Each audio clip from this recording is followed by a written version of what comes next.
Hello po mga kapatid, welcome again sa aking channel, Brother OG po. Nandito na naman po ako para mag-share sa inyo ng salita ng ating Diyos. Dito pa rin tayo mga kapatid sa Exodus. Pero bago tayo mag-umpisa, mag-aral, magbasa, makinig, tayo po muna ay mananalangin. Samahan niyo po ako. Yes Lord, aming Diyos na makapangyarihan sa lahat ng may gawa ng langit at lupa. Nagpapasalamat po kami sa araw na to dahil kami po ay makakapag-aral, makakarinig, makakapagbasa na naman ng inyong mga salita. Buksan mo po ang aming mga puso at isipan upang ito'y lubusan naming maunawaan at maitatak namin ang iyong mga salita sa aming mga puso o Diyos. Turuan mo rin po ako, gabayan, samahan Lord, upang puro salita mo lamang ang lumabas sa aking bibig. Lord, inaangkin na namin ang katagumpayan ng aming gawain ito. Salamat Father God, salamat Jesus, salamat Holy Spirit. Pinupuri ka namin at pinasasalamatan sa tanging pangalan ng aming Panginoong Jesucristo. Lahat tayo ay magsabi ng Amen and Amen. At ito po ang aking channel.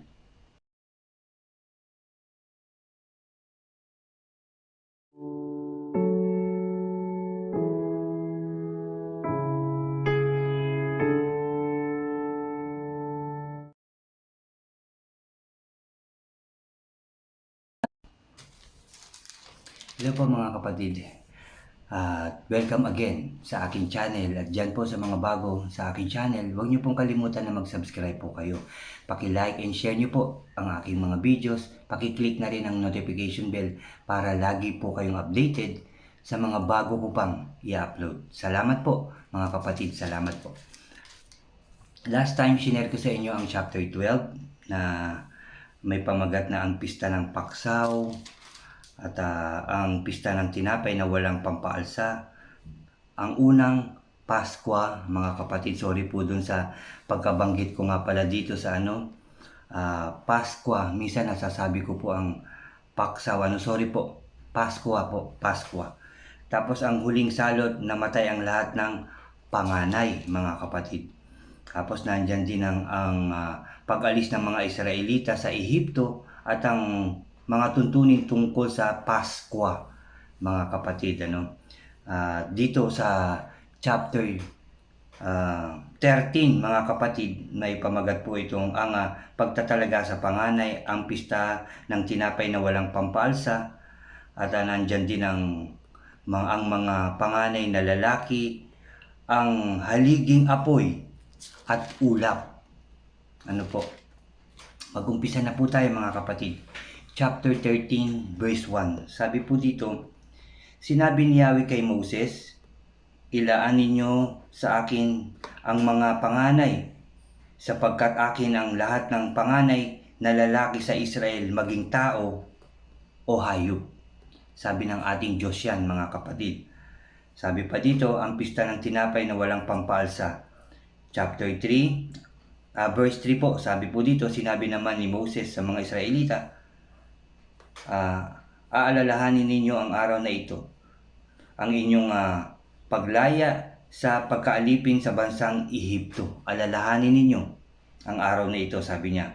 Mula rooy inilabas kayo ni Yahweh sa pamamagitan ng kanyang kapangyarihan. Huwag kayong kakain ng tinapay na may pampaalsa. Umalis kayo ng Ehipto sa araw na ito na unang buwan.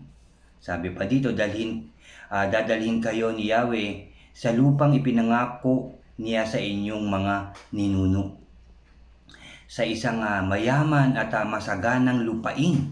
Sabi ni Moses sa mga Israelita, ito ang pangako ng Diyos sa mga ninuno.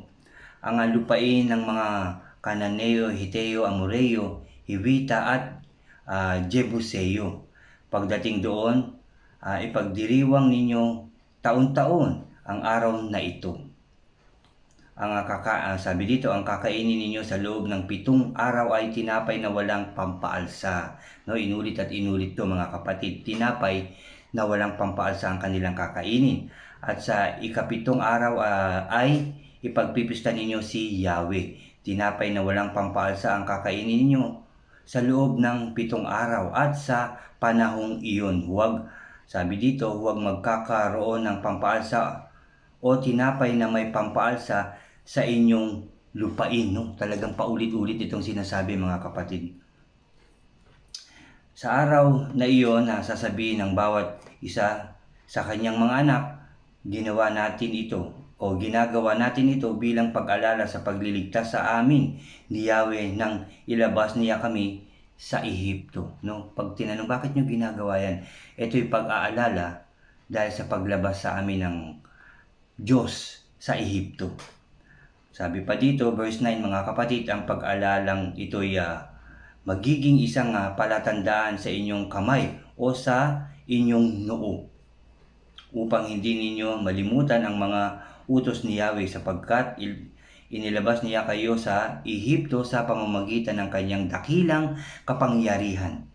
Gaganapin ninyo ang pag-alalang ito sa takdang araw, taon-taon. No? Sabi pa dito, mga kapatid, verse 11, ang mga panganay na lalaki.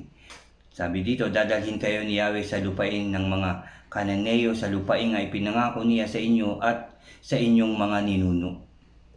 Pagdating doon, ibukod ninyo para sa kanya ang lahat ng panganay na lalaki, kanya rin ang lahat ng panganay na lalaki ng inyong mga hayop, panganay na anak na tao at panganay na hayop naman ay nakalaan para sa ating Diyos, sabi po dito.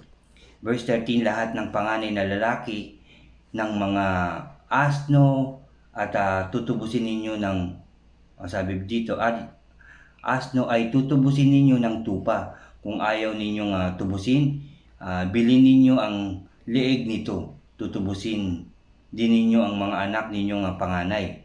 Darating ang araw na itatanong ng inyong mga anak kung bakit ninyo ginagawa ito. Sabihin ninyo sa kanila na kayo'y iniligtas ni Yahweh mula sa pagkakalipin sa Ehipto sa pamamagitan ng kanyang kapangyarihan.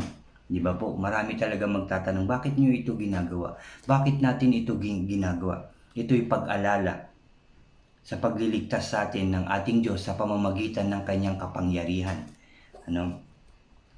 Sabi pa dito, sabihin ninyo na unang matigas ang paraon ay ayaw kayong payagang umalis sa Ehipto. Pinatay ni Yahweh ang lahat nilang panganay, maging tao o hayop. Ito ang dahilan kaya ninyo inihahandog sa kanya ang lahat ng panganay na lalaki, ngunit ang anak ninyong panganay ay inyong tinutubos. Sabi pa dito, ang paghahandog na ito ay magsisilbing palatandaan tulad ng tatak sa inyong kamay o sa inyong noo. Ito'y pag-alala sa ginawa ni Yahweh nang kayo iligtas niya sa Ehipto sa pamamagitan ng kanyang kapangyarihan.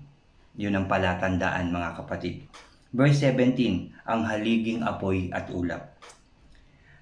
Nang payagan ng paraon ng mga Israelita hindi sa daan patungong, sabi dito, nang payagan ng paraon ang mga Israelita hindi sa daan patungong Filistia, sila pinaraan ng Diyos kahit na iyon ay pinakamalapit. Ayaw niyang ang mga Israelita ay mapasubo agad sa labanan. No? Kahit na mas malapit ang daanan, hindi niya pinadaanan dahil ayaw niyang mapasubo kaagad sa labanan. No? Iningatan niya kaagad ang mga Israelita. So ganyan po ang ating Diyos, mga kapatid. Hindi niya talaga tayo pababayaan kung tayo nagtitiwala sa Kanya. Ililigtas po niya tayo saan man tayo pupunta, ano man ang ating gagawin, ano man ang ating iisipin, ano man ang ating balak. Hindi tayo pababayaan ng ating Diyos dahil tayo nagtitiwala sa Kanya, sumasampalataya sa ating Diyos na buhay. Sabi pa dito, mga kapatid, yun nga, ayaw na mapasubo agad sa labanan. Baka magbago pa sila ng isip at magbalik sa Ehipto. Kaya sila pinaligid niya sa ilang, sabi dito, patungong dagat na pula, no? Kaya iniligid sila, iniliko sa iba pinadaan kahit medyo malayo. Kasi pag sa malapit, mapapasabak sila sa bakbakan o sa isang labanan kagad. Kaya iniligid sila, no? Iniligtas sila ng ating Diyos. Kasi baka magbagong isip, kita nyo na, napalaban kami, maraming namatay, babalik na lang kami sa Ehipto. Baka ganun pa ang isipin. Kaya inilayo sila ng daan, mga kapatid. Sila ay handang-handang makipaglaban. Sabi dito, ang mga buto ni Jose ay dinala ni Moses sa kanilang pag-alis bilang pagtupad sa kahilingan nito. Ang sinabi noon ni Jose, tiyak na ililigtas kayo ni Yahweh pag alis ninyo rito, dalhin ninyo ang aking mga buto. Ito yung sinabi niya, no, sa kanyang mga kapatid, kung sakaling siya ay mamamatay, ang kanyang buto ay dalhin din pag alis nila. No, kasi nasa Ehipto, di ba po, si Jose, kung matatandaan nyo, doon po siya nanirahan ng matagal, kinuha niya ang kanyang pamilya at namatay po siya doon. At pinadadala, binili niya na dalhin ang kanyang mga buto. Verse 20, mga kapatid, umalis sila ng Sukot at tumigil muna sa Etam bago pumasok ng ilang. Sa kanilang paglalakbay araw-gabi, patuloy silang pinapatnubayan ni Yahweh kung araw ay sa pamamagitan ng haliging ulap. No, kung araw, kung mainit ang araw, merong nasa taas nila na parang haliging ulap, mga kapatid. Yun yung protection nila, mga kapatid. Ginabayan, sinamahan sila ng ating Diyos.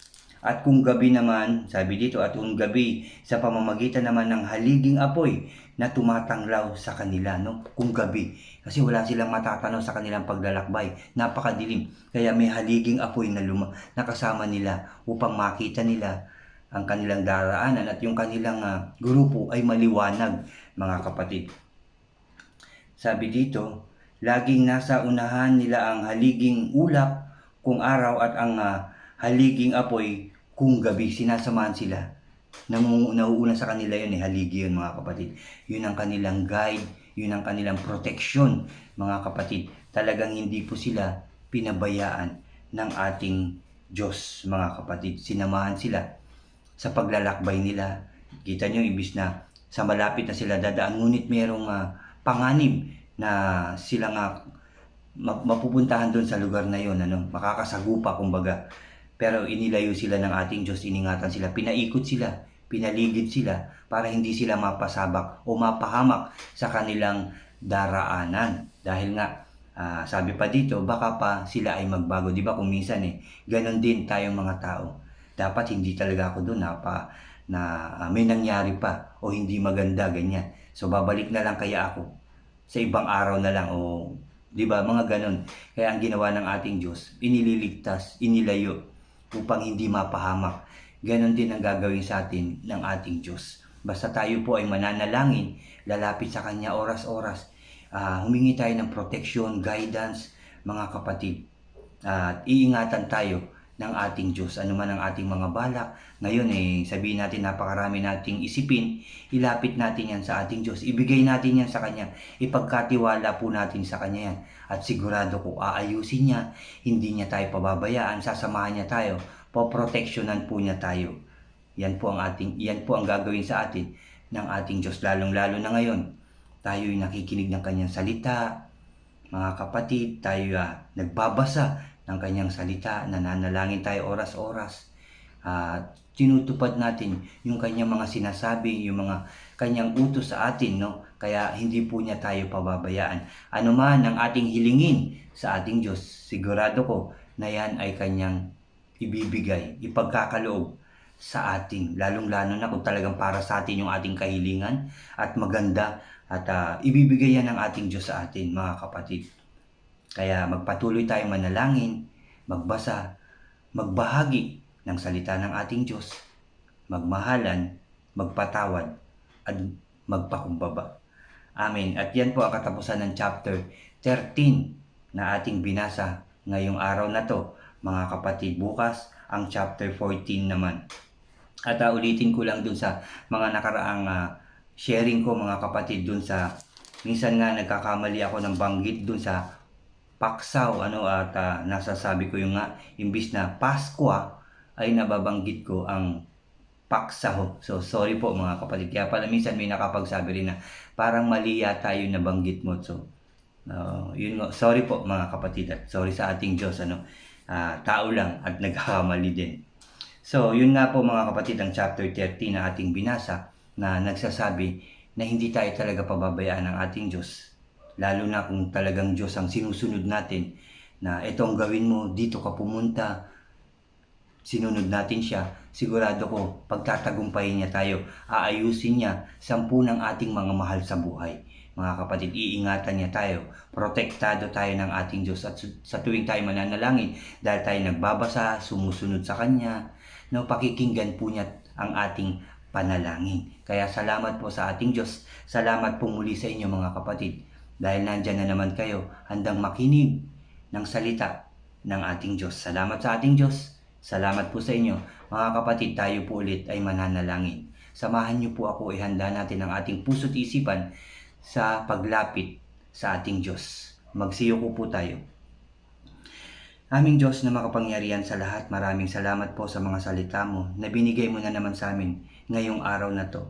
Salamat, Father God, sa kaloob mong ito na kami magsama-samang muli sa pamamagitan ng iyong kapangyarihan, sa pakikinig, pagbabasa ng iyong mga makapangyarihan salita. Lord, salamat po. Jesus, salamat po. Holy Spirit, salamat po sa inyong guidance, protection, sa pagsama niyo palagi sa amin. Salamat po, Lord. Salamat, Jesus. Salamat, Holy Spirit. Lord, salamat sa lakas ng loob, talino at sipag na binibigay mo sa lahat ng mga pastors na naglilingkod sa iyo, Father God. Mga leader, Father God, na naglilingkod sa iyo. Sa akin din, Lord, kahit sa simpleng paraan na ako'y makapag-share ng iyong mga salita. Salamat din sa lakas ng loob, talino at sipag na binibigay mo po sa akin. Nawa lahat ng aking mga kapatid, mga mahal sa buhay na nakikinig, nagbabasa ng iyong mga salita, sila rin ay bigyan mo ng lakas ng loob, talino at sipag upang sila rin ay magbahagi, mag-share, maghayag ng iyong mga makapangyarihang salita, O Diyos. Thank you, Father God. Thank you, Jesus. Thank you, Holy Spirit. Father God, I pray na hindi lang kami ang maghayag, hindi lang ang mga pastors, bishops, leader, Father God, kundi ang lahat ng tao. Nawa pati mga presidente ng bawat bansa ay maghayag din ng iyong mga salita. Yun din ang kanilang gamitin na sandata sa lahat ng tao, sa lahat ng kanilang mga pagsubok na tinatahak o mga pagsubok na dumarating sa kanilang buhay. O Diyos, puro salita mo po nawa ang kanilang magamit. Magamit ng lahat ng tao, Lord. Lahat ng taong binigyang buhay mo, Lord. Nawa ang iyong mga salita ang gamiting sandata. Salamat, Father God. Lord, ingatan mo po ang lahat sa amin. 10 ng aming mga presidente, kasamahan nila sa pamahalaan, kanilang mga mahal sa buhay, mga kapatid namin sa pananampalataya, buong daigdig, Lord, ingatan mo po kami, ilayo sa anumang kapahamakan, karamdaman, tukso at gawa ng kaaway. Muli mong ayusin ang bawat bansa, lalo-lalo na ang Israel, Father God. Muli mong ayusin at pasayahin, pasaganahin, Lord. Maging maayos na nawa ang buong daigdig. Puro pagmamahalan na lamang maramdaman ng bawat isa, pagpapatawad at pagpapakumbaba at paggawa ng kabutihan, O Diyos, una sa inyo at sa aming kapwa. Yan po ang itatak mo sa aming mga puso't isipan. Ang magmahalan, magpatawad at magpakumbaba, gumawa ng kabutihan, tumulong ng taos-puso, Father God. Yan po nawa ang itatak mo sa lahat ng tao. Thank you, Father God, dahil alam ko po na nakikinig ka na naman sa aming panalangin ngayong araw na to. Thank you, Lord. Thank you, Jesus. Thank you, Holy Spirit. Salamat po, Lord. Magiging maayos na ang lahat in Jesus' name. Wala nang mamamatay at magkakasakit. Wala nang magugutom at malulungkot in Jesus' name. Magiging maayos na, masaya, malinis muli ang bawat bansa in Jesus' name, Father God. In Jesus' name. Thank you again, Father God, for all the blessings na ipagkakalob mo sa lahat ng tao, Father God. Blessings after blessings ang ipagkakalob mo sa lahat ng mga tao. Hindi lang sa mga nagugutom, Father God. Hindi lang sa mga nangangailangan, kundi lahat ng tao, iyong bibiyayaan, pagkain, pera at magagandang bagay, Father God. Kaayusan, kasiyahan, O God, ang ipagkakalob mo sa lahat ng tao. In Jesus' name, Father God. In Jesus' name. Muli, Lord, at palagi ka namin pupurihin, sasambahin at dadakilain sa tanging pangalan ng aming Panginoong Hesukristo na aming tagapagligtas. Lahat tayo, mga kapatid, ay magsabi ng Amen and Amen. Salamat po muli, mga kapatid.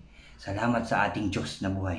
Siya ang may kagustuhan nito. Siya ang may kaloob nito na tayo mag-aral, magbasa, makinig ng kanyang mga salita. Kaya salamat sa ating Diyos. Salamat po muli sa inyo, mga kapatid. Mabuhay po tayong lahat sa pangalan ng ating Panginoong Hesukristo. Salamat po at God bless po sa ating lahat. God bless po sa inyong lahat. Salamat po.